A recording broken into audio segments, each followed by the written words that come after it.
Buenas tardes a todos. Muchas gracias por uniros y bienvenidos a una nueva edición de las microcharlas del Club de Ciencia Boadilla, que es la actividad pública de este mes. Quería presentaros el club para los que no nos conozcáis y lo veáis luego también a lo mejor en YouTube. Pues somos una asociación sin ánimo de lucro, que estamos en Boadilla, registrados en la Comunidad de Madrid, y nos dedicamos pues a distintas actividades para el fomento de la divulgación científica en las distintas ramas de conocimiento, pues biología, química, astronomía, antropología, microscopía, geología, etcétera, etcétera. Aunque estamos orientados, obviamente, a los socios y a los vecinos de Boadilla del Monte, pues una vez al mes hacemos una actividad pública y hacemos otras actividades también pues, solo para socios. Nuestra página web es cienciaboadilla.com y allí pues, podéis consultar toda nuestra programación de actividades, tanto las públicas como las privadas, tanto las futuras como las pasadas, porque vamos publicando los enlaces a las grabaciones donde están disponibles de forma abierta en dicha página web.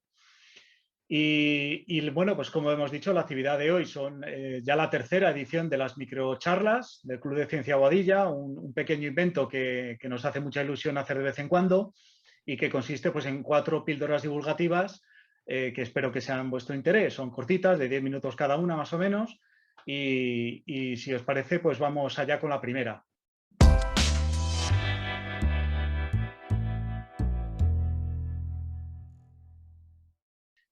El primero de nuestros ponentes es Álvaro Martínez del Pozo, que es catedrático de Bioquímica por la Universidad Complutense de Madrid y fundamentalmente se dedica al estudio de proteínas tóxicas y, bueno, pues además participa siempre que puede en actividades de divulgación científica y, bueno, pues sin ir más lejos, tenemos el placer de vez en cuando de disfrutar de sus conferencias aquí en el Club de Ciencia Boadilla. La de hoy, la microcharla, se llama Engañando a levaduras para que se crean arañas. Muchas gracias, Álvaro, por tu ponencia de antemano y los mandos son tuyos.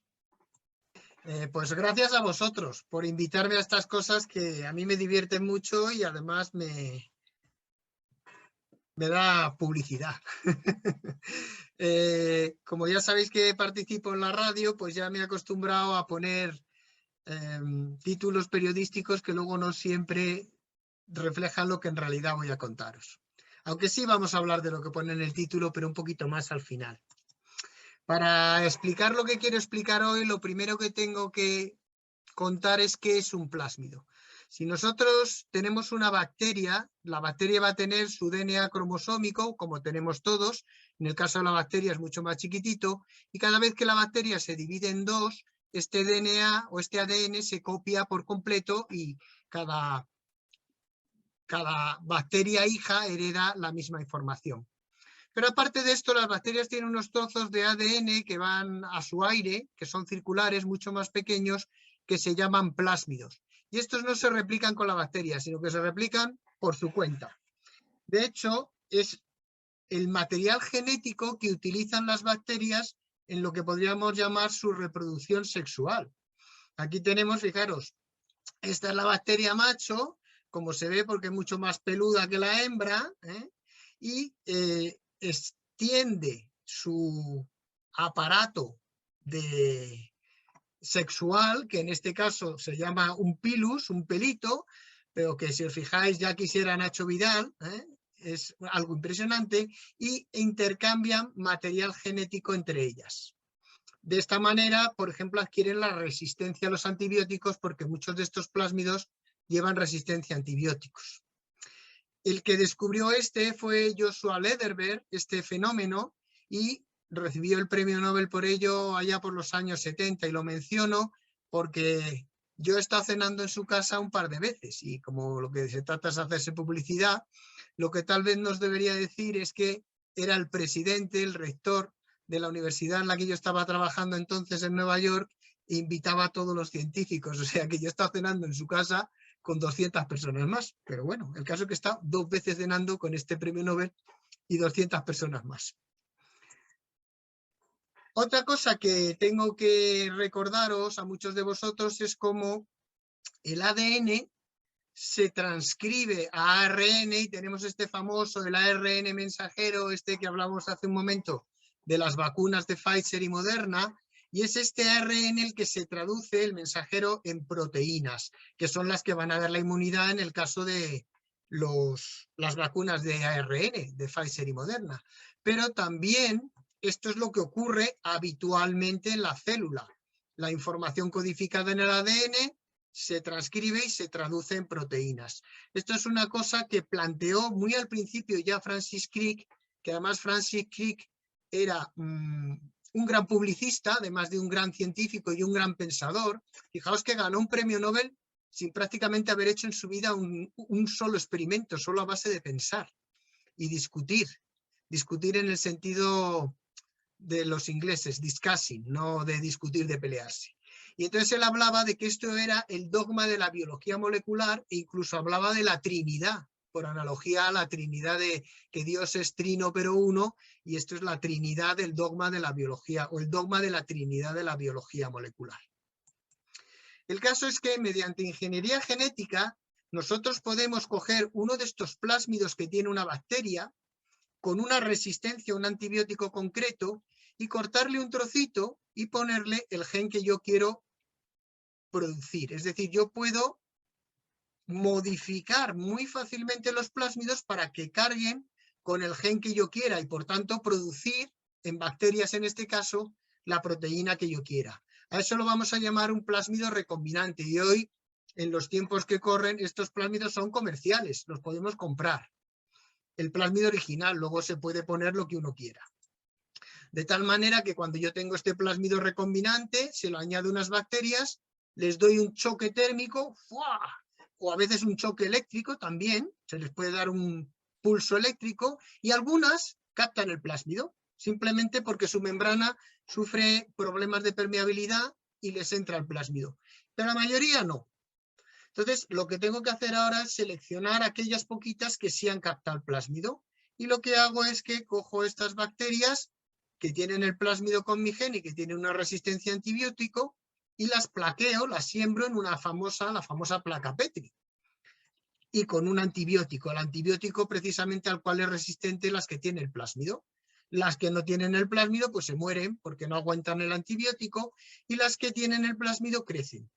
De tal manera que yo ahora puedo coger, sé que cada una de estas colonias individuales originalmente era una única bacteria que ha dado lugar a muchas bacterias hijas. Cojo una de ellas y la vuelvo a crecer ahora en líquido. Y añado, claro, el gen que he metido está bajo el control de unos mecanismos genéticos que me permiten a mí inducir o no la producción de esa proteína, que me permiten expresar el gen, o si lo queremos decir de una manera más sencilla de entender, encenderlo o apagarlo. Según lo que le eche yo de comer a la bacteria, el gen se apaga o se enciende. Si yo le echo la comida adecuada, se enciende, se produce el RNA y esa bacteria va a producir cantidades ingentes de proteína, porque yo le estoy haciendo creer que en ese momento su única función en la vida es producir la proteína que a mí me interesa porque la estoy engañando, literalmente, alterando su comportamiento genético. Bueno, esto ha permitido cosas tan obvias como la siguiente. Este es el mejor ejemplo. La insulina fue la segunda molécula que se produjo por esta tecnología. Cuando esta tecnología esta tecnología se desarrolló para producir la insulina prácticamente. Estamos hablando de finales de los años 70, primeros de los 80. No fue la primera, ahora no recuerdo exactamente cuál fue la primera, pero la insulina fue la que tuvo más repercusión. Porque fijaros, antes de que esto fuese posible, se necesitaban 8 toneladas de páncreas de cerdo, que debe ser una de las pocas cosas que no nos comemos del cerdo, para producir 2 kilos de insulina de cerdo, que funciona bastante bien en humanos porque el cerdo y el humano son muy parecidos, y esto también se pueden hacer chistecitos acerca de esto, que no me voy a entretener porque no tengo tiempo, pero claro, no es igual. Entonces, al cabo de un cierto tiempo, los pacientes, los diabéticos que se pinchan en insulina de cerdo, desarrollaban resistencia porque el sistema inmune la acababa reconociendo como una proteína extraña. Hoy en día se puede producir la proteína, la insulina recombinante, utilizando precisamente levaduras transgénicas. Ahora os voy a explicar por qué. Y igual que hacemos cerveza, se utilizan exactamente los mismos, bueno, exactamente no, vistos desde fuera, exactamente los mismos fermentadores enormes para hacer cerveza, en la fábrica de Mao, por ejemplo, que para producir insulina en una empresa farmacéutica. ¿De acuerdo? Con lo cual es muy fácil obtener grandes cantidades sin tener que matar a ningún animal, y además en este caso la insulina es exactamente igual que la humana, no produce ningún efecto adverso, salvo que te pinches una sobredosis, claro, pero eso no es un efecto adverso en sentido estricto, es un envenenamiento, como lo queráis llamar. Esta es la primera parte. Aunque hemos hablado de cómo se engaña a las bacterias para que produzcan la proteína que queramos, pero vale igual con las levaduras, como luego os voy a explicar. La primera parte son las arañas. La segunda parte, perdón. Las arañas comen insectos, todos sabemos que comen insectos, y además en general no se comen cualquier insecto, se comen unos insectos específicos. Y además los venenos tienen una cosa, que es que evolucionan con su presa, es decir, que los insectos son muy específicos, los venenos son muy específicos de la presa a la que atacan. Y normalmente son inocuos para cualquier otro organismo. Y de hecho, la inmensa mayoría de las arañas, incluso si queréis la viuda negra que tengo aquí pintada, porque es a la que me voy a referir, ni siquiera hacen nada a los seres humanos, y mucho menos por vía oral. ¿De acuerdo? ¿Por qué digo esto? Porque si nosotros conseguimos proteínas que sean muy eficaces frente a ciertos insectos, serían totalmente inocuas para los humanos, serían biodegradables, porque son una enzima, incluso nos las podríamos comer. Es decir, estaríamos, a la hora de fumigar un campo, no solo no estaríamos perjudicando el medio ambiente, aunque esto tiene sus matices, por supuesto, sino que desde el punto de vista de la toxicidad, lo que estaríamos es incrementando el valor nutritivo de ese cultivo. Ahora, claro, una araña es muy pequeña. Aquí tengo un dibujo en el que se ve el tamaño de esta viuda negra en comparación con un clip. Y el veneno está en las glándulas, es decir, una cosa casi microscópica. Es imposible producir suficiente proteína como para fumigar un campo de maíz o de trigo, ¿de acuerdo? Es imposible, porque no hay arañas, aunque hay muchas, pero yo creo que no habría arañas suficientes en el mundo para eso. Ahora las podemos producir, como os he explicado, exactamente igual si conocemos cuál es el gen que produce esa proteína.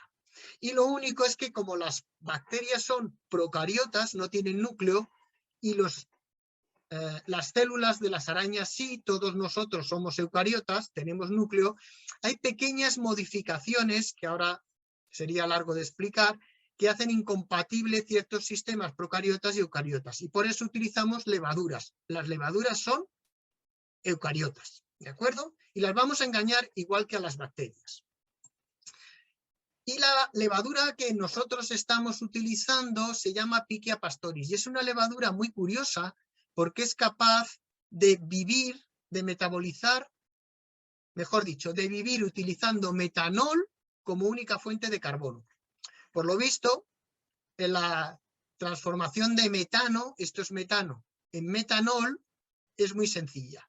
Y por eso en los años 70 una compañía petrolífera que tenéis aquí desarrolló métodos para que esta levadura, la Pichia pastoris, pudiera vivir utilizando únicamente como fuente de carbono el metanol. El metanol que ellos producían a partir de lo que era en aquel momento para ellos un residuo de la minería del petróleo. En vez de tirarlo o malgastarlo, lo transformaban en metanol y producían de forma muy barata un material que es la levadura, que luego se podían comer los animales y servía de forraje.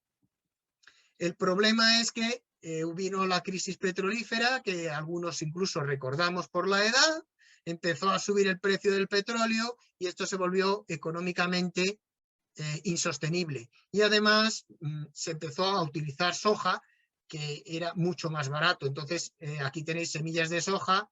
Esta soja es la que se utilizaba como forraje y el proyecto se abandonó. Y sin embargo, unos pocos años después, hubo una compañía, esta que veis aquí, Research Corporation Technologies, que decidió comprar la patente de producción, la patente de la piquia, de esta Piquia pastoris, de poder producir Piquia pastoris. Se la compró a la compañía petrolífera, que ya no la quería para nada. Fijaros, solo hay 12 especies de levaduras capaces de vivir usando metanol como única fuente de carbono. Y esto es porque son capaces de transformar el metanol en formaldehído, que por cierto el formaldehído es una molécula relativamente, yo diría no relativamente, muy tóxica. Y para hacer eso, como solo el carbono tiene solo, el metanol solo tiene un carbono, es muy poco carbono. Tienen que metabolizar mucho para poder sobrevivir. Tienen una enzima muy potente, que es la que cataliza esta reacción, que es la alcohol oxidasa.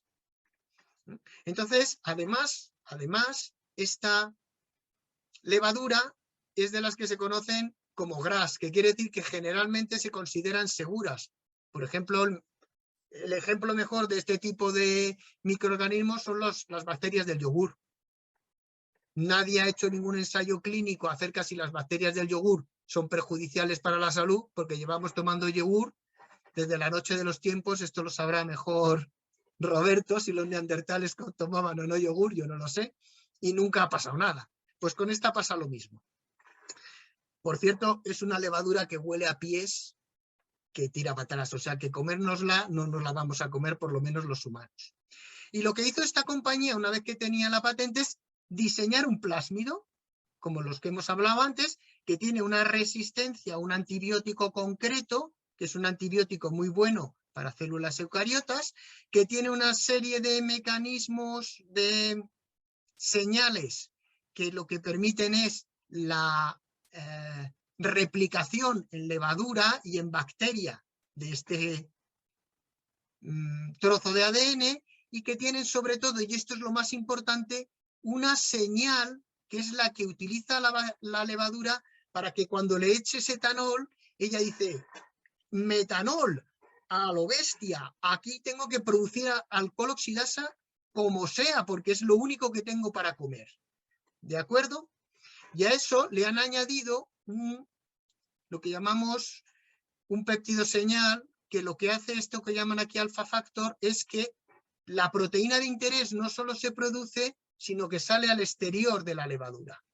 Y toda una serie de mecanismos que no voy a explicaros ahora, que permiten meter aquí el gen que yo quiera. Es decir, si yo ahora cojo estas proteínas insecticidas del veneno de las arañas viudas negras, las meto aquí adecuadamente, las inserto, como os he explicado, dentro de las levaduras y las pongo a crecer, y en un momento dado les pego un chute de metanol, la levadura cree que tiene que comer metanol y se pone a producir la proteína de la araña en cantidades ingentes, y además la echa al medio extracelular, con lo cual me resulta mucho más fácil de purificar. Si alguno se ha vacunado de la hepatitis B en su momento, que sepa que lo que le están metiendo es una proteína recombinante producida precisamente con esta levadura, porque se producen en cantidades enormes. Fijaros que esos fermentadores enormes tienen miles de litros. Y bueno, esto es lo que estamos haciendo nosotros en el laboratorio a menor escala, y esto es lo que os quería contar de cómo podemos realmente engañar a las levaduras para que crean que tienen que producir proteínas tóxicas para ciertos insectos de araña. Y bueno, esto es lo que yo tenía que contar. Como dice ahí, muchas gracias por vuestra atención.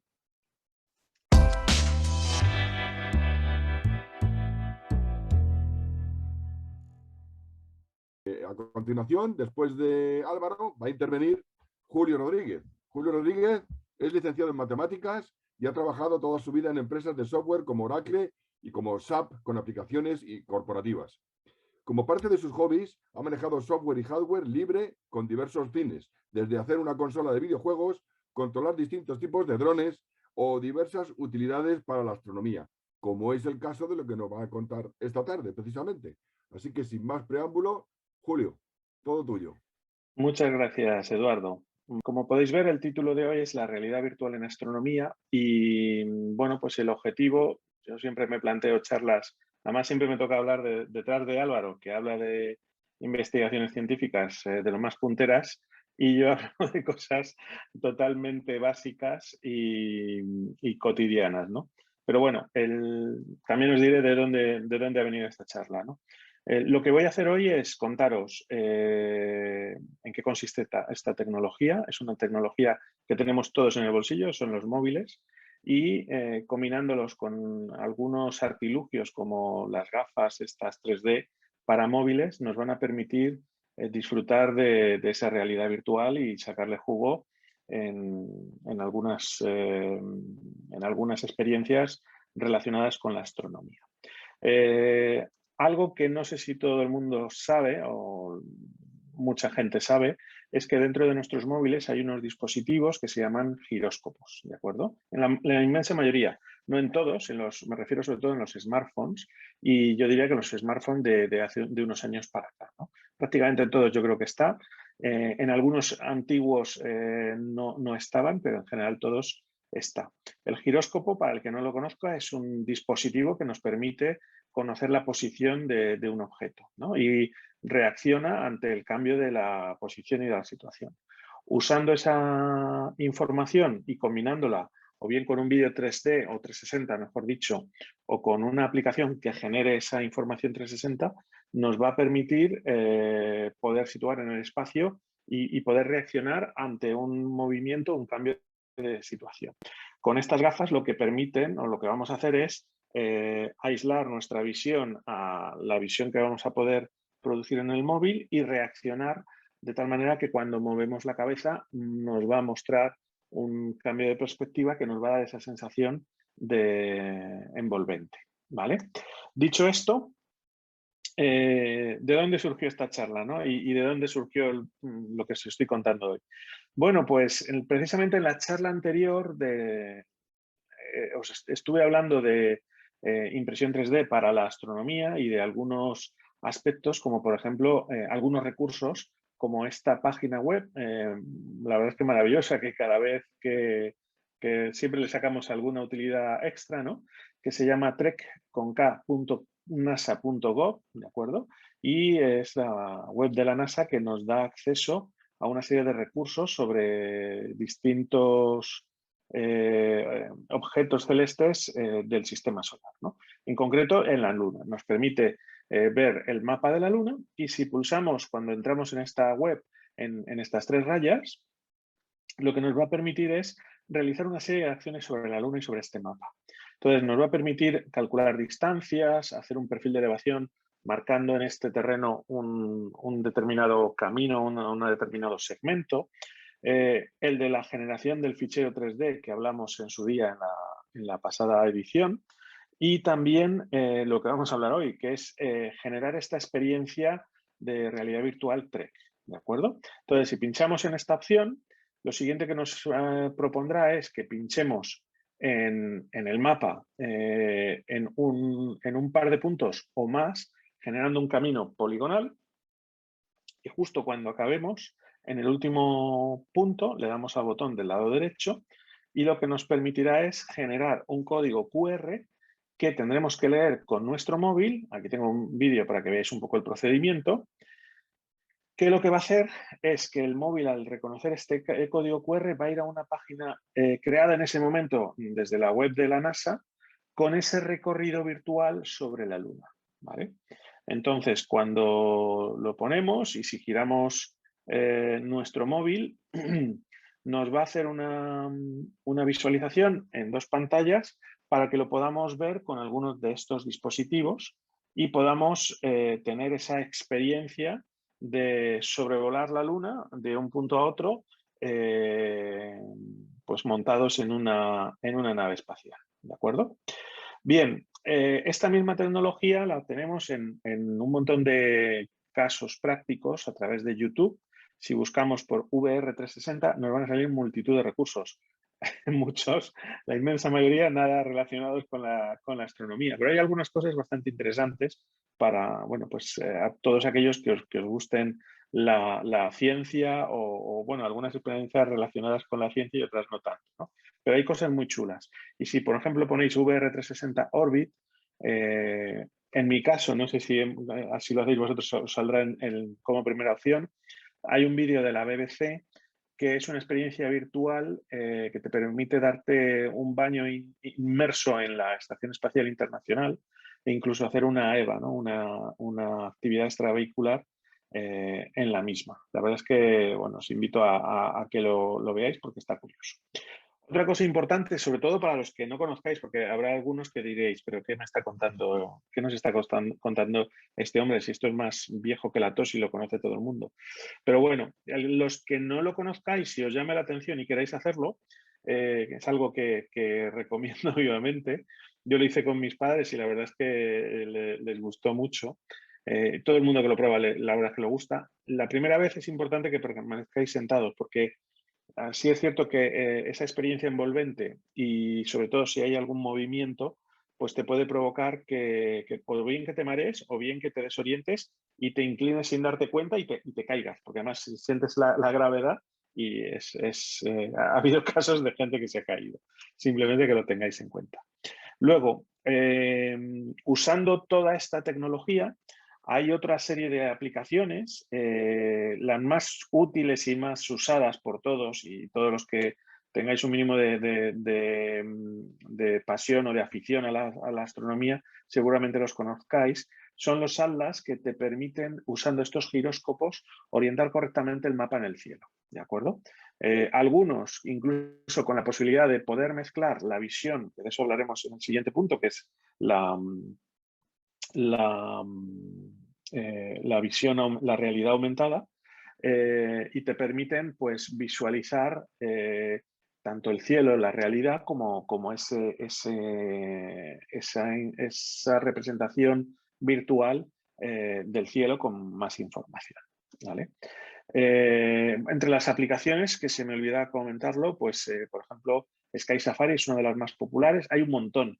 Y bueno, hay una que se llama Portal Sky, que es la versión gratuita de Sky Safari, por si alguno quiere probarla, ¿no?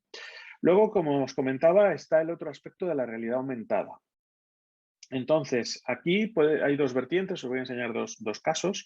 Uno con un dispositivo, que en este caso se llama Universe2Go, que trae ese planisferio o ese atlas virtual, que usando unas gafas que ellos te proporcionan, obviamente, por un precio, por un precio, la verdad es que no son muy caras, son como unos 50 euros, insertas el móvil con la aplicación funcionando y si no quitas la tapa, pues puedes ver directamente ese planisferio y vas a ir viendo las estrellas en la posición en la que estés en tu ubicación, ¿no? Si además de eso le quitas la tapa, entonces vas a poder ver el cielo directamente y la información ampliada, esa realidad aumentada, ¿no? que te da una información contextual a lo que estás viendo mientras estás viendo el cielo, ¿no? Con lo cual, bueno, pues la verdad es que está muy bien cuando empiezas a explorar el cielo y quieres ir conociendo las constelaciones y demás, pues para ir situándote e ir acostumbrándote a cuál es el tamaño relativo de las constelaciones y las distancias entre estrellas y objetos que vas conociendo pues poco a poco con el estudio de la astronomía.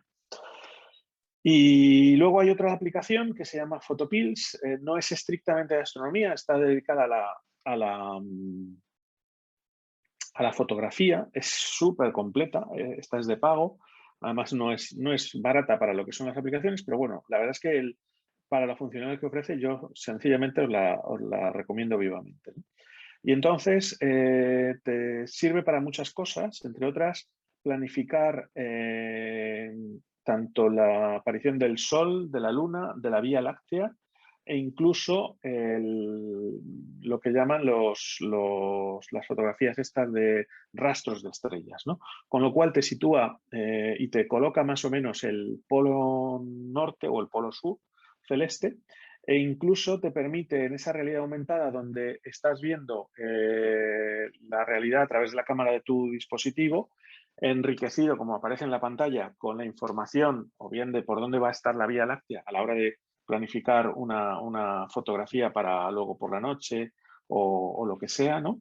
Y incluso con el dedo pues vas a poder, por ejemplo, si estás haciendo una planificación del sol, pues vas a poder mover el sol para colocarlo en donde está físicamente en este momento y así poder hacer una estimación más precisa de dónde va a estar el sol o la luna en el cielo en un momento dado más tarde, ¿no?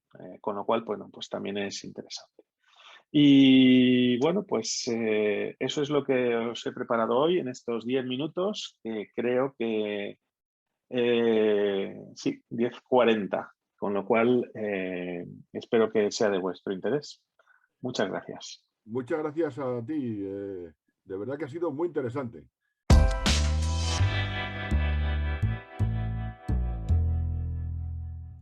A continuación nos va a hablar Roberto. Roberto, que todos conocemos, pero para los que no lo conozcan y lo vean en el futuro en la grabación, Roberto Sáez está formado en Ingeniería y en Antropología, es divulgador científico, autor del libro Evolución Humana, Prehistoria y Origen de la Compasión, de la editorial Almuzara. Y además es colaborador de la revista Muy Interesante. Me consta que ha sido portada recientemente de algún número muy importante, de Muy Interesante. Y autor del blog nutcrackerman.com. Es miembro de la European Society for the Study of Human Evolution y es cofundador de nuestro Club de Ciencia Boadilla. Así que, sin más preámbulos, por favor, Roberto, todo tuyo. Muchas gracias, Eduardo. Vamos allá. Cuando Darwin conoció al Neandertal, ¿por qué he traído esta chapa histórica como microcharla al día de hoy? Bueno, pues porque este libro de Darwin, el que se ha traducido como El origen del hombre y la selección en relación al sexo, pues este año ha cumplido 150 años, con lo cual pues quería que fuera pues una especie de broche de oro al 2021 a través de esta microcharla, de este homenaje. Este libro, que no es tan famoso como el celebérrimo El origen de las especies de 1859, de 12 años antes que este otro.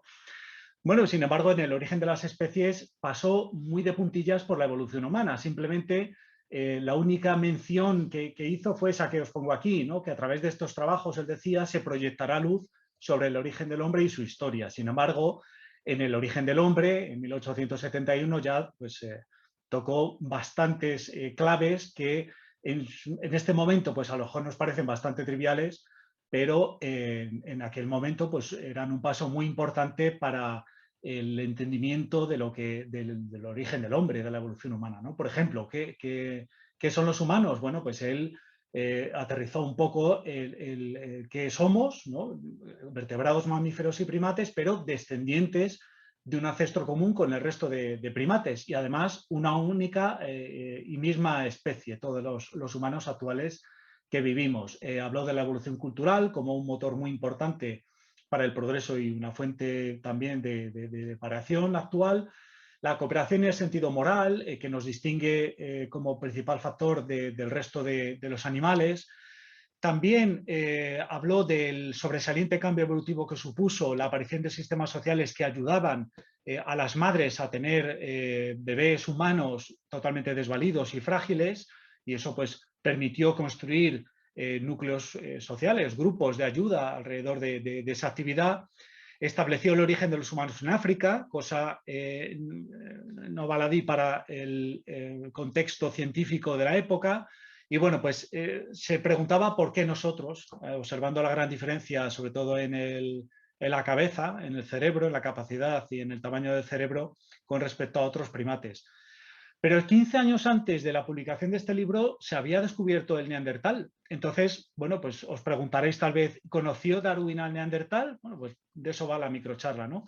Vamos a ver qué pasó 15 años antes. Mirad, este parque arqueológico es una foto de la actualidad de Neandertal. El Neandertal significa Valle de Neander, tal es alemán, Valle de Neander, y se puso el nombre en homenaje a Joachim Neander, que fue un pastor evangelista, poeta y escritor de cantos religiosos, y que en el siglo XVII pues, visitaba mucho este valle para admirar la naturaleza. Esta es una foto de la época, del valle, imaginaos al señor Neander paseando por aquí arriba para admirarlo, y resulta que, bueno, pues era un acantilado de piedra caliza de unos 60 metros de alto, la cueva Feldhofer, donde se encontró el neandertal, aquí en este sedimento de aquí, la A, pues estaba a unos 20 metros con respecto al río Dussel, que no es el río Neander, como a veces se dice. Neander es el nombre del valle y Dussel es el nombre del río,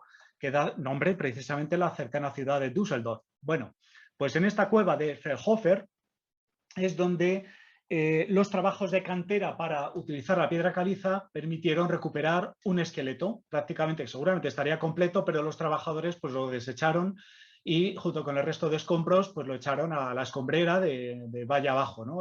Sin embargo, llamó la atención esos huesos, se pensó que eran, por cierto, vamos a ponerlo aquí tenemos el esqueleto de Neander, las 16 piezas esqueléticas que se conservaron, que son los huesos más notables, más grandes, porque seguramente el esqueleto, como digo, estaba completo, pero se desechó el resto. Los trabajadores, los responsables de la explotación, lo que hicieron fue dar a este señor, que es Johannes Karl Fulroth, y que era un aficionado naturalista local, un maestro de una escuela, de una población local, pensando que eran probablemente restos de huesos de oso.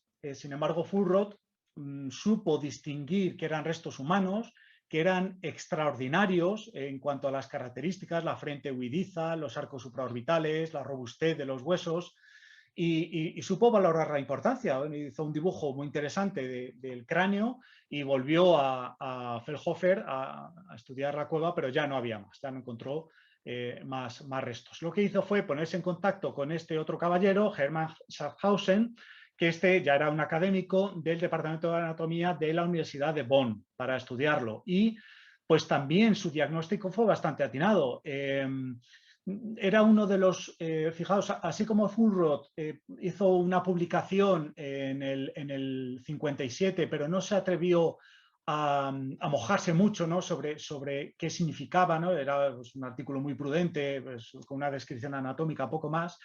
Schaffhausen sí que había publicado en 1853 un artículo sobre la persistencia y la transformación de las especies. ¿Y esto qué significa? ¿Por qué tiene importancia? Fijaos, estamos hablando todavía de unos años antes del origen de las especies y de la transformación, y de la importancia que supuso el traer el debate sobre la transformación, sobre la evolución en la sociedad científica de la época, que para nada creía en ello y que era un término ampliamente despreciado, este de la transformación. Bueno, Schaffhausen supo valorar la forma del cráneo como natural, no como modificada por procesos tafonómicos, y supo valorar también la antigüedad, la gran antigüedad del esqueleto. Él decía, anterior a los celtas y germanos, probablemente derivado de razas salvajes de la Europa del noroeste, mencionados por los autores latinos. Estos son palabras literales. Y también pues probablemente se podría, decía, seguir el rastro hasta un periodo en el que los últimos animales contemporáneos del diluvio todavía existían. Su colega del mismo departamento, Franz Mayer, sin embargo, su diagnóstico fue diametralmente opuesto. Él decía que probablemente fue un soldado cosaco pues que acampó en la cueva en las guerras napoleónicas en 1814, y que bueno, pues tenía los huesos tan curvados por la vida a caballo tan dura que llevaba, y que murió con el ceño fruncido por los dolores que le producía, y por eso pues tiene los arcos supraorbitales. Bueno, Mayer pues obviamente no acertó.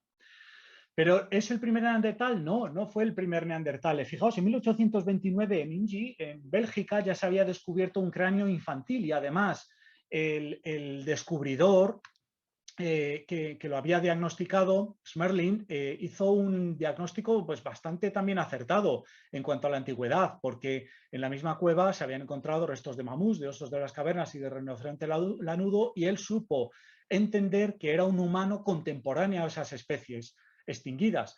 Y en 1848 se descubrió en la cantera de Forbes en Gibraltar el primer cráneo adulto neandertal, Gibraltar 1, y Edmund Flint, que bueno, pues era un capitán joven de la Armada Británica y era el secretario de la Gibraltar Scientific Society, lo que hizo fue registrar el cráneo en el archivo. Y bueno, pues tanto Inji como Gibraltar 1 pues quedaron en el olvido, no se les hizo mucho caso, ¿no? Tuvieron ambos muy poca repercusión.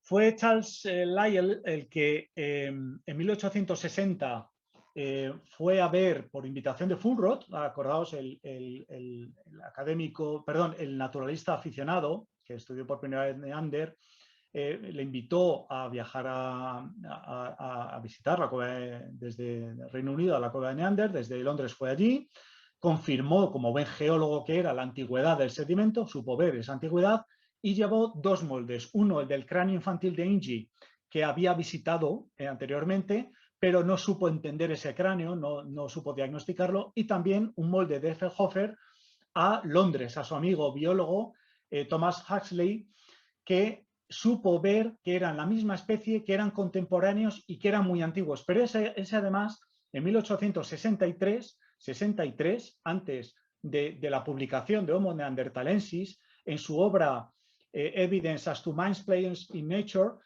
supo definir que no era un ser intermedio entre los hombres y los simios, sino una versión temprana de la especie humana, unos humanos tempranos. ¿Y esto por qué es importante? Fijaos, también en 1863 este caballero,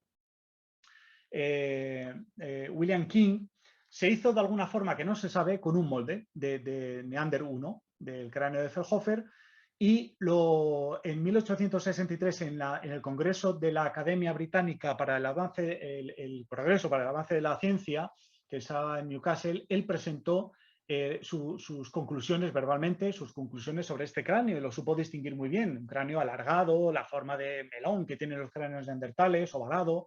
Decía él, mayor en tamaño que el promedio de los cráneos británicos, con la frente baja y huidiza, los enormes y continuos arcos supraorbitales, el ancho máximo en la región inferior del cráneo, los sapiens lo tenemos en la región superior, la mitad superior. Sin embargo, pues introdujo algunas conclusiones también bastante duras, ¿no? Decía que el cráneo era simiesco y que se parecía más fósil neandertal a los simios antropoides que a Homo sapiens. Fijaos, solo esto en 1864, perdón, en el 63 lo presentó en una ponencia en este congreso de que os digo, y en el 64 lo describió en el Quarterly Journal of Science, en uno de los artículos, y solo al final, en un pie de página de su artículo, mencionó la especie, el taxón Homo neanderthalensis, que él había presentado un año antes, justo cuando el papel de Huxley estaba describiendo a Inge y a Gibraltar 1. Y él decía, pero he cambiado de opinión y en este tiempo me inclino a que no solo no es una especie humana, por tanto Homo neanderthalensis era una especie no humana, ahora para todos nosotros obviamente es Homo, es humano, sino que no pertenece al género Homo. O sea, fijaos las conclusiones de King y el cambio de opinión que tuvo. Sin embargo, el término Homo neanderthalensis pues ha llegado a nuestros días. Curiosamente, 140 años después se volvió a la cueva, los restos que había, no estaba la cueva, a donde había estado la cueva, y se encontraron nuevos fragmentos. Fijaos que un fragmento de fémur encajó con el fémur de Neandertal 1 y un fragmento de cigomático encajó con el cráneo, ¿no? Increíblemente, 140 años después.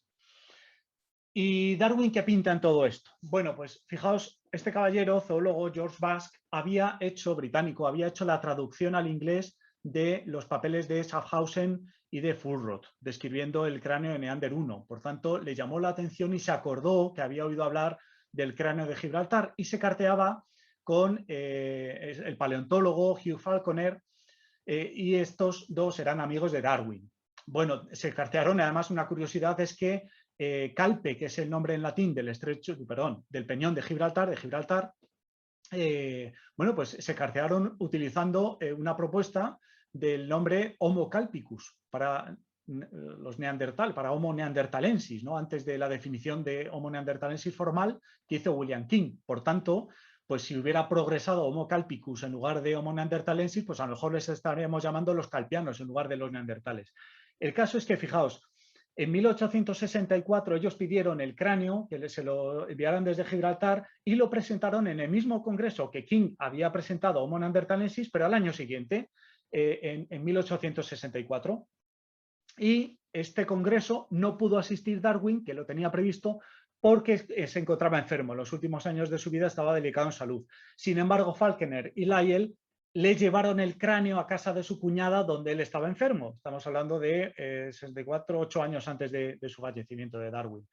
Con lo cual él escribió una carta en septiembre del mismo año a su amigo Joseph Hooker diciendo: Falconer me trajo el maravilloso cráneo de Gibraltar. Escribió sobre el neandertal apenas, escribió, fijaos, la única frase que hace referencia en todo el libro del origen del hombre a Gibraltar fue hablando de cráneos, de tamaño de cráneos en general, y dijo: sin embargo, hay que admitir que cráneos muy antiguos, como el famoso neandertal, están bien desarrollados y son bastante capaces. Es la única mención que Darwin hizo por escrito a los neandertales.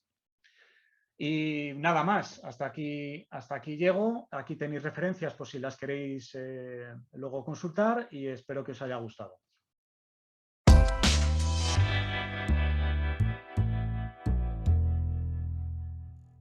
Y ahora a continuación os voy a introducir la siguiente charla, que es de Eduardo Adarve. La charla de Eduardo la ha titulado Losing the Sky hacia los asteroides de Júpiter.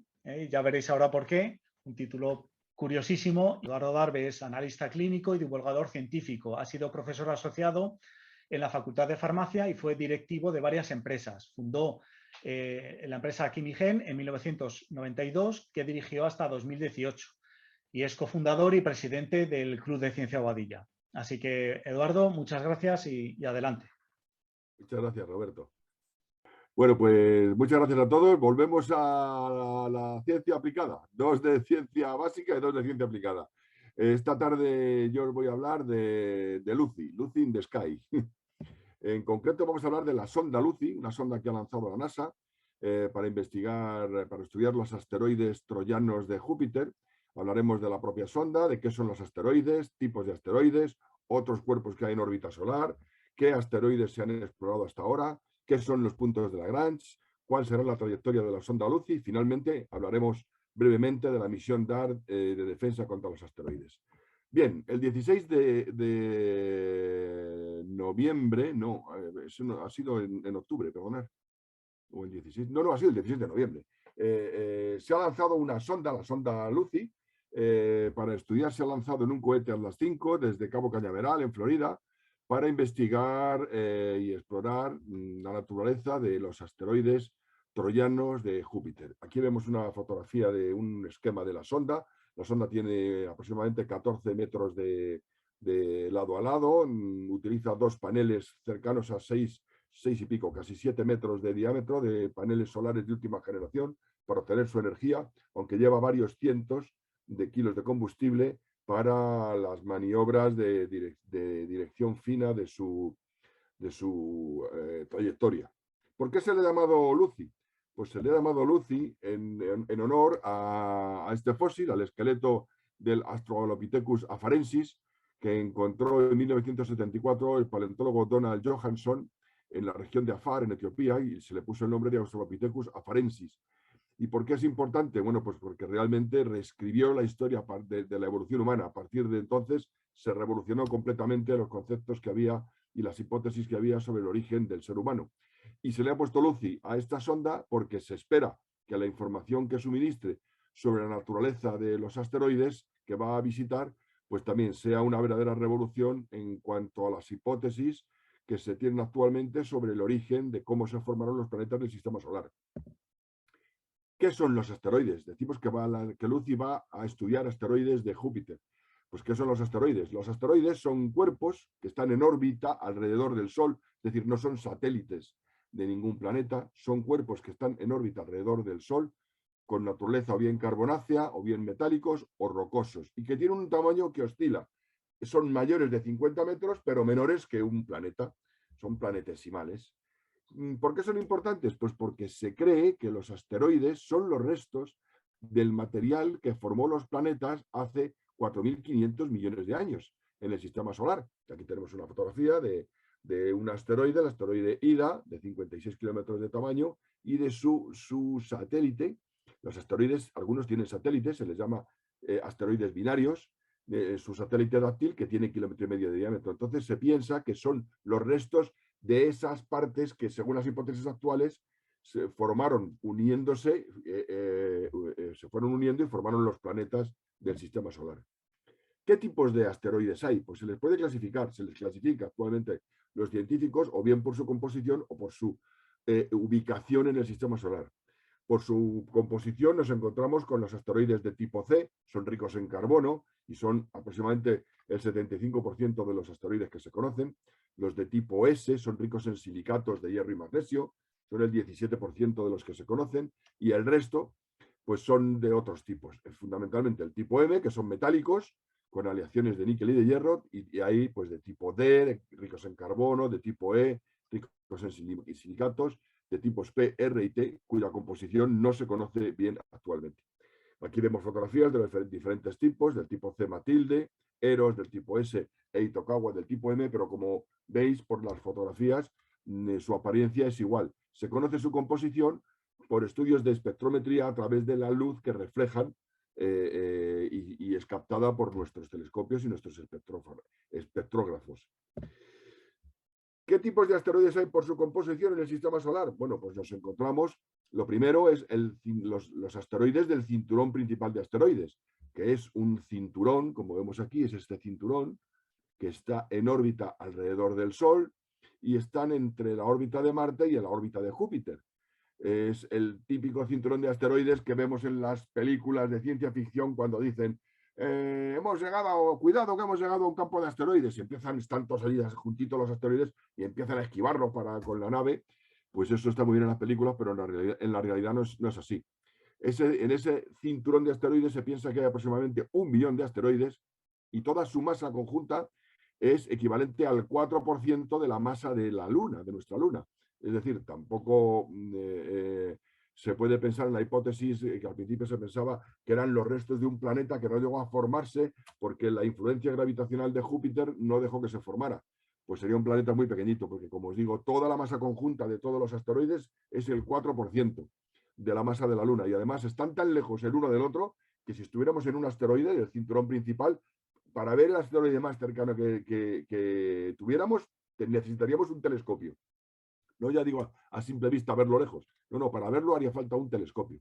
He de decir que, bueno, están entre Marte y Júpiter, como decía. Hay otros asteroides que son los asteroides troyanos, como vemos aquí. Los asteroides troyanos son los que están en los puntos L4 y L5 de Lagrange de Júpiter. Aquí tenemos a Júpiter y aquí tenemos, esta es la región L5 y esta es la región L4. Y bueno, pues se piensa también que hay como 1 millón de asteroides y su masa es incluso menor que la de los asteroides del cinturón principal. Fijaros que os decía que la del cinturón principal era el 4% de la masa lunar y solo 5 asteroides, solo esos 5 ya son el 60% de la masa de todo el cinturón. O sea, imaginaros lo pequeñitos que son otros. Hay uno solo, que es Ceres, considerado un planeta enano, que es un 33% de la masa de todo el cinturón de asteroides. En cuanto a los troyanos, he de deciros que además de en Júpiter, también se han encontrado asteroides troyanos muy poquitos, pero se han encontrado en Marte y en Neptuno. Hay otros asteroides que son los asteroides centauros, se les llama centauros, que son los que orbitan más allá de Júpiter. Tienen órbitas entre Júpiter y Neptuno. Y luego hay asteroides que están relacionados con la Tierra, que son los asteroides cercanos a la Tierra, los NEA, los Near Earth Asteroids. De estos hay 3 familias, los Atones, los Apolos y los Amores. Los Atones tienen una órbita menor que la de la Tierra, no son peligrosos, no cruzan la órbita de la Tierra. Los Amores tampoco, porque su órbita es mayor que la de la Tierra, están entre la Tierra y Marte y no cruzan la órbita, generalmente no cruzan la órbita de la Tierra. En cambio, los Apolos sí, los Apolos son unos asteroides cercanos a la Tierra, cercanos hablamos de millones de kilómetros de distancia, y que sí cruzan la órbita de la Tierra, con lo cual en algún momento pues podrían tener alguno de ellos una trayectoria de colisión con la Tierra, como pasó hace millones de años, que ya hubo asteroides que chocaron contra la Tierra. Y también hay otros asteroides que son los asteroides coorbitantes de la Tierra. Son asteroides que son captados por la gravedad de la Tierra, circulan a millones de kilómetros, pero cerca de la órbita de la Tierra, y que están así durante un tiempo hasta que, pasados unos años, por alguna interacción gravitacional, abandonan ese camino y vuelven a alejarse de la Tierra. ¿Hay más cuerpos, más asteroides en el sistema solar? Sí. Hay un asteroide, os he dicho que los centauros están entre Júpiter y Neptuno, pero más allá de Neptuno también hay asteroides. Están el cinturón de Kuiper, son los que se llaman objetos transneptunianos. El cinturón de Kuiper, que es un anillo que está más allá de la órbita de Neptuno, y tenemos la nube de Oort. Esta es una nube que nadie ha visto. El cinturón de Kuiper sí se han visto objetos, pero la nube de Oort nadie ha visto la nube de Oort, pero todos los científicos, todos los astrónomos piensan que existe, que no es un anillo, sino una esfera alrededor del sistema solar, que su distancia oscila entre 1000 y 20.000 años luz de distancia. Un año luz es la distancia de la Tierra hasta el Sol, y de allí es de donde vienen los cometas. La nube de Oort es rica en cometas. Los cometas tienen una composición fundamentalmente de hielo y de polvo, y cuando por alguna interacción gravitacional salen de su órbita, pues caen hacia el Sol, y es los que nosotros vemos de vez en cuando como cometas, en concreto los cometas sobre todo de largo periodo orbital. ¿Qué asteroides se han explorado hasta ahora? Pues se han visitado 3 asteroides, se han cogido muestras de 3 asteroides. 2 misiones japonesas, la Hayabusa 1 y Hayabusa 2, visitaron el asteroide Itokawa, que es un Apolo de tipo S, cogió muestras en 2005 y regresó a la Tierra en 2010, muy poquitos gramos de muestra. La Hayabusa 2 visitó el asteroide Ryugu, un Apolo también de tipo C, de tipo carbonáceo, tomó muestras en 2018 y regresó a la Tierra en 2020. Y recientemente, que fue muy famoso, ha salido en todas las noticias también, la sonda de la NASA OSIRIS-REx visitó el asteroide Bennu, que es un Apolo de tipo P, y tomó muestras en 2020 y regresará a la Tierra con las muestras, una buena cantidad de muestras esta vez, servirá para estudiarlo a fondo y regresará en 2023. Los asteroides troyanos, como digo, están en los puntos de Lagrange, que están a 60 grados por delante y por detrás de Júpiter en su órbita. No están en una sola línea, sino que están, como vemos en este recuadro, están en una nube y están moviéndose entre ellos, en esos puntos de Lagrange 4 y 5. No se conoce su composición, aunque se piensa que están, por el color tipo rojizo que tienen, se piensa que están recubiertos por tolinas. Tolinas son hidrocarburos muy primitivos, les puso ese nombre Carl Sagan, y se piensa que están en esas zonas, en esos puntos L4 y L5 de Lagrange de la órbita de Júpiter, porque Júpiter los captó gravitacionalmente muy al inicio de la formación del sistema solar, cuando se formó, o muy poco después, cuando se desplazaron los grandes planetas gaseosos Júpiter y Saturno, quedaron ahí captados en esas zonas. Aquí veréis que también pone Hildas. Hildas es otro tipo de asteroides, no están en los puntos de Lagrange, sino que orbitan, son asteroides dependientes de Júpiter, orbitan todo alrededor, y normalmente están igual a 60 grados por delante y por detrás y a 180 grados, porque tienen una resonancia orbital con Júpiter de 2 a 3. Cada 2 vueltas de Júpiter ellos dan 3 vueltas. ¿Y qué son los puntos de Lagrange que estamos viendo? Pues mirad, si esto es el Sol y esto es Júpiter, pero es válido para cualquier otro planeta del sistema solar, esto mismo sucede con la Tierra, pues hay unos puntos donde los campos gravitatorios, tanto del Sol como del planeta, como veis, estas son las líneas de esos campos gravitacionales, pues donde se anulan esas fuerzas, son equivalentes y son sitios donde un objeto que esté depositado ahí se queda estático, no cae ni hacia el Sol ni hacia el planeta, porque se compensan sus campos gravitacionales. Y los puntos, hay 5 puntos, insisto, esto sucede en todos los planetas. Está el punto Lagrange 1, entre el Sol y el planeta, el 2 por detrás del planeta, el 3 por detrás del Sol. Esos puntos son menos intuitivos, pero como veis es cuestión de la interferencia de las líneas de fuerza del campo gravitacional. Estos puntos son poco estables, es decir, los objetos depositados en estos puntos, 1, 2 y 3, si son captados ahí, están un tiempo, pero en cuanto que tienen una alteración gravitacional, salen de esos puntos de Lagrange, o bien caen hacia el Sol o caen hacia el planeta. En cambio, los puntos de Lagrange 4 y 5 son muy estables en todos los planetas. Aquí, por eso se forma una nube de objetos y se mantiene durante miles de millones de años, porque incluso esos objetos están moviéndose los unos respecto a los otros, giran, siempre van girando, acompañando a Júpiter en esta zona, pero no es un punto concreto, sino una zona, y van acompañando a Júpiter en su órbita alrededor del Sol. Se les llama troyanos a los satélites que se quedan en estos puntos, y en concreto a todos se les pone nombres de la guerra de Troya, y a la zona L4 se le llama el campo griego de los troyanos, y a la zona L5 se le llama, los astrónomos le llaman el campo troyano, propiamente dicho, griegos y troyanos, pero a todos en general troyanos.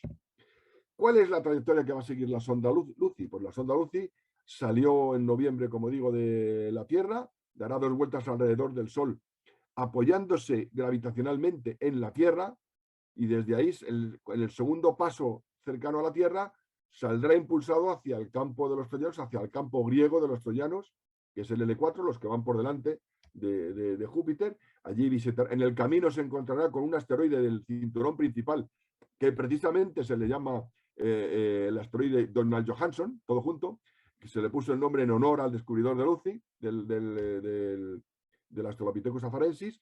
Luego, en el campo griego de los troyanos, visitará cuatro asteroides, volverá a pasar cerca de la Tierra y terminará su misión 12 años después, en el 2033, pues terminará su misión en el campo L5 de los troyanos, donde visitará otros dos asteroides. ¿Cuáles son los asteroides que va a visitar? Pues aquí los tenéis en orden de tamaño, los números corresponden al orden de visita. Primero visitará a Donald Johanson, después visitará a Eurybates y a su satélite, que está aquí muy pequeñito, Queta, que tiene 1 kilómetro solo. Después visitará a Polymele, seguidamente a Leucus y a Horus, todo ello en el campo de los griegos. Si veis algunos enlaces en Google, si lo buscáis, es posible que no os aparezcan Leucus y Horus, porque se añadieron a la trayectoria de la sonda Lucy en el último momento. Y bueno, pues finalmente volará la sonda Lucy hasta el campo de los troyanos, y allí visitará a Patroclus y Monoecius, que orbitan juntos, es uno respecto al otro, es un asteroide de tipo binario. Y terminaremos hablando, bueno, como decía, esa misión durará 12 años y ya veremos si todo sale bien. Desde luego será un hito tecnológico el haber conseguido que la sonda haga todo ese periplo en el espacio. Y os comenté al principio que había unos asteroides cercanos a la Tierra, que ha dado luz a algunas películas como Deep Impact, donde sale una nave para desviarlo y para destruirlo, para que no caiga sobre la Tierra. Pues eso son películas, pero en la realidad se acaba de lanzar también en noviembre, el 24 de noviembre, se ha lanzado. De hecho, os he dicho noviembre y no es noviembre Lucy. Lucy salió en octubre, el 16 de octubre. O sea, esa transparencia la he hecho mal. Pero Darcy ha salido el 24 de noviembre y ha salido, es una misión que el objetivo que lleva es impactar contra el asteroide Dimorphos, que también es uno de los 2 asteroides de un binario, Didymos y Dimorphos.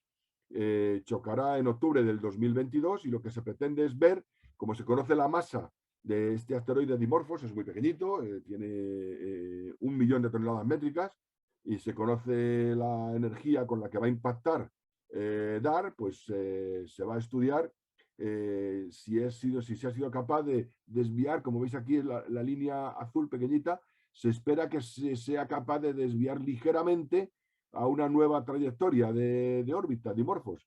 Entonces, estudiando si esto se consigue o cuánto se desvía Dimorphos, se podrá saber en el futuro, si es que alguna vez aparece un asteroide en trayectoria de colisión con la Tierra, los científicos sabrán qué energía se tiene que emplear para desviar ese futuro hipotético asteroide que en trayectoria de colisión, para desviarlo de la Tierra. Y bueno, pues nada más, muchas gracias. Si ahora tenéis preguntas, en el turno de preguntas, con mucho gusto, si lo sé, contestaré. Muchas gracias a ti, Eduardo. Qué interesante, qué maravilla. Poco dinero me parece a mí, poco coste para lo complejo que es. Espectacular. Pues, el DART va a costar 325 millones de dólares y el Lucy 1.000 millones de dólares. Es una de las misiones baratas de la NASA. Y bueno, pues ahora sí, no sé si habrá, a ver en el chat. Mira, hay una de Álvaro. Dice, uno de esos puntos de Lagrange es donde van a enviar un nuevo telescopio que va a ver cosas que no se han visto nunca porque no hay interferencias de otras cosas. Dice, creo que el telescopio se llama James Webb. Exactamente. Y saldrá teóricamente a finales de este mes, debería de salir. De hecho, ya sale desde la Guyana, va a salir desde la Guyana, aunque es de la NASA, pero va a salir en un cohete Ariane de la ESA, cruzamos los dedos, porque fallan algunos más que los Ariane no han sido, algunos de los modelos de los Ariane no han sido muy... Pero después de muchos años de retraso, el James Webb va a salir desde la Guyana, ya hace meses que la NASA lo mandó allí a la Guyana y saldrá en un cohete Ariane, y efectivamente va a estar situado en uno de los puntos Lagrange de la Tierra con el Sol, no de Júpiter con el Sol, va a estar a millón y pico de kilómetros. Por eso ha tenido retrasos, porque han tenido que asegurarse de que todo iba perfecto. No era como el Hubble, que está en órbita de la Tierra, y si algo salía mal, mandaban al transbordador espacial y lo arreglaban. De hecho, ha tenido 4 o 5 misiones para hacer reparaciones y mejoras en el Hubble, pero en el James Webb no va a ser posible porque va a estar muy lejos, va a estar a 1,5 millones de kilómetros, en uno de los puntos de Lagrange, Tierra-Sol. Que, por cierto, también ha habido polémica en el último momento sobre el nombre de James Webb. James Webb es el nombre del administrador de la NASA que impulsó todo el proyecto de investigación, de exploración Apolo, el proyecto Apolo. Pero parece ser que ahora con esto de revisitar la historia, pues había quien criticaba en fin, que no era... que había problemas de segregación racial que este hombre no atajó y había quien quería cambiarle de nombre. Pero bueno, parece ser que al final se sigue llamando James Webb. Venga, ¿quién tiene alguna pregunta? Para Álvaro, le quería preguntar, las vacunas estas nuevas que nos están poniendo del COVID, ¿se fabrican de esa manera? ¿Se fabrican? O sea, a mí ya me pusieron hace años la vacuna de la hepatitis B, o sea que ya sé que llevo algo de la levadura por ahí mío. Pero, por cierto, como anécdota, Álvaro, te diré que yo viví lo de la insulina. Por entonces trabajaba en un laboratorio en Nordis, que era un laboratorio productor de insulinas. Y precisamente porque Ligi sacó la primera insulina recombinante, la humulina, pues la competencia fue feroz y se unió Nordis con otra compañía del sector, con Novo. Hay un libro que se llama, es que siempre se me olvida el nombre, además es difícil de conseguir, sobre la historia, sobre esa historia, la historia de cómo se clonó la insulina humana, y es apasionante. Es un ensayo, pero es que fue la bomba. Muy bonito ese libro. Cuéntanos, ¿las vacunas que nos están poniendo se fabrican así? Son de síntesis. O sea, lo que nosotros ahora estamos, las vacunas tú sabes, y algunos también me figuro que llevan un adyuvante y todo ese rollo. Entonces, lo que se produjo en la hepatitis B, la vacuna que nos han puesto a todos, lo que se produce, además es precisamente con Pichia pastoris, porque hay otras levaduras que se pueden usar, es la proteína que hace de antígeno, la que te va a producir la inmunidad. Y eso lo ponen con el mutante que haga falta. En el caso de las vacunas del coronavirus, ninguna se hace así. Hay las clásicas, que lo que te pinchan es un adenovirus que produce la proteína que te va a dar recombinante una vez que entra en tus células, y luego las otras se sintetiza el mRNA, se sintetiza y se envuelve con una envuelta lipídica por microfluídica. El otro día me estuvieron explicando que Pfizer, o una compañía asociada a Pfizer, vende el aparatito de microfluídica y te da un cartucho que tú lo metes y puedes encapsular ahí lo que quieras. Entonces se sintetiza químicamente el RNA mensajero, químicamente, y además hay que cambiar las uridinas, los uracilos, las UEs, porque si pones las UEs, el sistema inmune humano lo reconoce como extraño y lo elimina. Entonces, el gran avance que han hecho estos que llevan no sé cuántos años trabajando en esto y que les darán el premio Nobel seguro pronto, es que en vez de uracilo ponen pseudouracilo, y eso ya les hace resistentes. Es una base que codifica igual que el uracilo, pero es distinta ligeramente. Entonces lo sintetizan químicamente, le ponen una envuelta de lípidos como si fuese una minicélula y esa envuelta se fusiona a tus células cuando te la pinchan, te mete el RNA y tus propias células lo reconocen como humano porque está hecho así. Entonces tus propias células sintetizan la proteína que va a dar la inmunidad, que es la proteína S famosa, la proteína de espiga.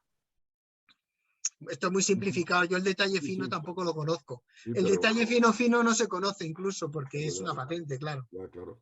Pero yo no sé mucho de vacunas, pero no tiene nada que ver con lo que he contado yo hoy, la de los coronavirus. Sí. No, yo me refería a la fabricación. Pues muy interesante, muy bien. No, la Bueno, fabricación es química, es síntesis química, estoy casi seguro, porque además hay que meter unos uracilos que no tienen función natural. Aparecen algunos tRNAs y eso, pero bueno, eso no viene a cuento. Pues muchas gracias. Vale. Y para Julio, no sé si hay alguna pregunta. Si no hay ninguna pregunta, para Julio tenía yo una pregunta también. Tú dirás, Eduardo. Yo estoy encantado con las gafas y con los paseos por la luna, pero ya quiero más. Entonces, te quiero preguntar, ¿qué es eso? ¿Puedes ahondar un poco más? Te he entendido que también había webs para hacer paseos, o sea, EVAs. A ver, Me no, refiero, en ¿EVAs YouTube, en la estación sí, espacial internacional o en...? En YouTube hay vídeos de, si tú buscas en YouTube, con el móvil tiene que ser, eso sí. Tú buscas en YouTube VR360 y luego le pones, por ejemplo, Orbit. Entonces, hay un vídeo que es generado, o sea, que no está grabado con una cámara 360, de la BBC que ves como un astronauta, que se supone que eres tú mismo, si te giras, te vas girando, ¿no? Pues vas viendo alrededor del astronauta, le llegas a ver el casco y demás. Y entonces ves la estación espacial por dentro y luego sale y está como reparando la nave y demás. Dura unos minutos. Y hay varios. Hay otro de la NASA en 360, pero el vídeo no es de la NASA, perdón. Ponen que es de la NASA, pero el autor es no sé muy bien quién. Y son imágenes estáticas en 360 que alguien de las imágenes históricas, pues como que las ha montado, pero no es una imagen 360, porque es como que está, ¿cómo deciros? Como las estereografías que había de principios de siglo, que era que te ponían como varios planos, fotografías planas, pero no es una imagen 360. Es decir, no es una imagen 3D con los distintos profundidades y demás, sino imágenes planas a distintas profundidades, ¿no? Es algo así. Ya. Y luego hay, pues, si os gusta la aviación y demás, pues hay muchas experiencias de estar sentado en un caza, en montañas rusas, de todo. Hay también de experiencias en el mar, donde hay una de que estás en mitad del océano, ¿no? Y de repente te giras y te encuentras un tiburón blanco delante que te da un susto bastante curioso. Así que sí, hay un montón. Y es simplemente youtube.360, perdón, VR360 y ahí están. Y luego ya si pones Orbit, pues ya te salen o espacio y demás, pues ya te salen un poco más de las que nos gustan. Fenomenal. Pues muchas gracias. Pues yo, al que no lo conozca, le animo. Es una experiencia magnífica. El cacharrito no es nada caro. Me ha costado No, 30 y tantos euros. Y hay mi un móvil montón es de un modelos. piedrófono de estos. No es de los buenos iPhone ni nada. iPhone es un. No sé qué es esto, un Redmi. O sea, baratucho. O sea. No Sí, hace la verdad falta. la verdad es que da juego. Es una cosa que es una inversión de dinero escasa y da mucho juego. Yo estoy muy contento, desde luego. Y yo fui el que le animó a que hablara de esto en la charla. Sí. Después de la experiencia que tuvimos con la impresión 3D, un día le dije, ¿y no conoces esto? Y me dice, ¿no has visto esto? No. Y entonces, claro, como además a Eduardo le encanta la luna, eso de poder decidir, pues ahora voy a ir de aquí a aquí y me voy a ver todo esto, pues le volvió loco, porque, claro, puedes... La verdad es que no he probado en otros cuerpos. No sé si podemos hacer lo mismo en Marte y demás. Sinceramente no lo he probado. Fíjate un paseíto por el Valles Marineris, o donde están algunos de los cráteres donde están estos. Sí, el yesero y esto, sí, puede ser curioso. Bueno, Muy bien. a ver, ¿hay más Había- charlas? Digo, más charlas, más preguntas. Había una de Guillermo, que es una pena que justo ha salido, pero bueno, Ay. le voy a grabar la respuesta y luego le aviso que cuando la subamos a YouTube que la vea, porque preguntaba cómo se clasificaron los primeros restos de Neandertal antes de nombrarse así. Claro, efectivamente, el de Inji y el de Gibraltar, pues que se quedaron guardados en un cajón, como quien dice, pues es que no se sabía muy bien qué eran, no se entendía muy bien. El tema es, estamos hablando, fijaos, de en 1891 fue cuando Dubois fue a las islas del sudeste asiático a buscar el missing link entre simios y humanos. Pero es que se les ha aún perdido, estamos hablando de como 30 años o 40 años antes de esa inquietud y de incluso antes de publicar Darwin El origen de las especies. Es que la evolución todavía no estaba estaba naciendo como debate científico en aquella sociedad donde había dos grandes núcleos, Inglaterra y Alemania, entonces Francia también.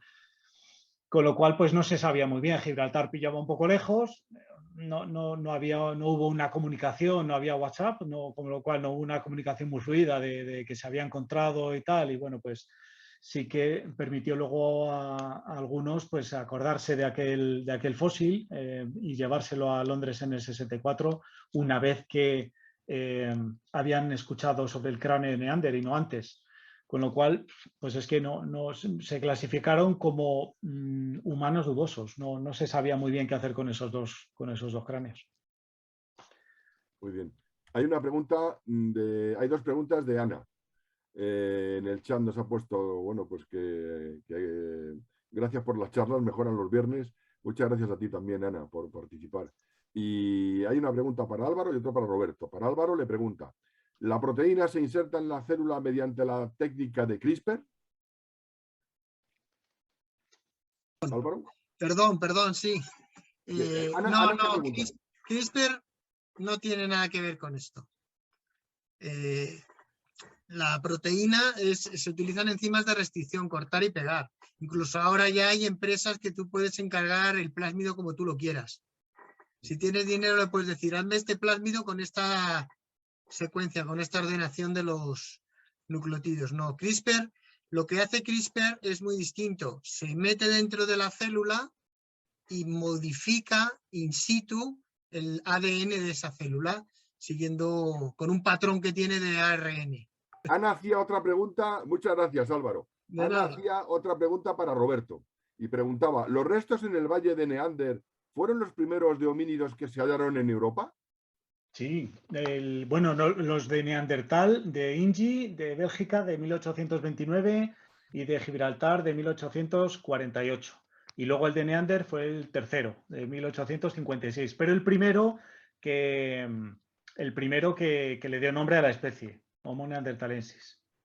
Que por cierto es con una anécdota, neanderthalensis es con H intercalada, pero nosotros nunca lo escribimos con la H intercalada, a pesar de que mi presentación sí que ponía la H a propósito para generar un debate. Tenía una lámina al final, pero como vi que me pasaba de tiempo, ahí la anécdota es que a principios del siglo XX en alemán, Valle, perdió la H en la grafía moderna alemana. Sin embargo, en idioma inglés, pues la tradición en los escritos científicos es de mantener la H. Entonces, digamos, pues más o menos 2/3 de científicos, de paleoantropólogos, siguen escribiendo con H, Neandertal, en inglés hablo, y 1/3 sin la H, con la grafía moderna alemana.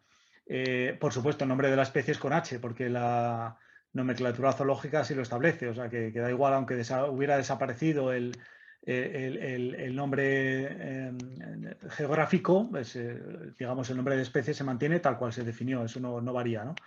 Pero en alemán, en la literatura científica alemana, Neandertal es sin H, igual que en español, que la Real Academia Española explícitamente recomienda escribirlo sin la H. Ahí me he ido un poco por los cerros de Úbeda, pero bueno, como no no. la conté en la microcharla, porque ya iba a ser macrocharla, pues abuso un poquito ahora al final. Muy interesante. Solo nos queda, pues, en primer lugar, agradecer enormemente a Álvaro y a Julio que su participación periódica en estos eventos de microcharlas del club es un verdadero lujo para el club disponer de la generosidad de personas como vosotros, que compartir vuestros conocimientos y vuestro tiempo de esta manera. Habrá más sesiones, y agradeceros a Roberto y a ti todo lo que hacéis, que no es solo la participación, sino todo lo demás para que esto sea posible. O sea que si hay que agradecer algo es a vosotros dos. O sea que muchísimas gracias Yo lo mismo. de parte de todos los miembros del club. Muchas y a mí no me tenéis que agradecer nada. A mí me divierte hacer esto, lo hago porque me lo paso bien. Sí. Eso hacemos nosotros. Igual que todos. El día que dejemos de divertirnos. Pasarlo bien y divertirnos. En segundo lugar, agradeceros a todos los socios y amigos del club y público en general que participáis en las actividades del club. Son los que nos estimuláis para que sigamos haciendo cosas y os lo agradecemos tanto a los que habéis estado en directo, que os lo agradecemos doblemente, porque hacer esto sin nadie en directo es menos gratificante, y también a los que en diferido lo veáis en el futuro, también os damos las gracias de que dediquéis vuestro tiempo a ver las cosas que hacemos en este club de ciencia. Y sin nada más, pues nada más que deciros que Roberto y yo os agradecemos a todos vuestro estímulo, os deseamos unas felices fiestas, ¿verdad, Roberto? Felices fiestas a todos, que tengáis muchísima salud, mucho cuidado, eso no hace falta decirlo. Sí. Y que nos veamos todos con mucha salud y muy felices el año que viene.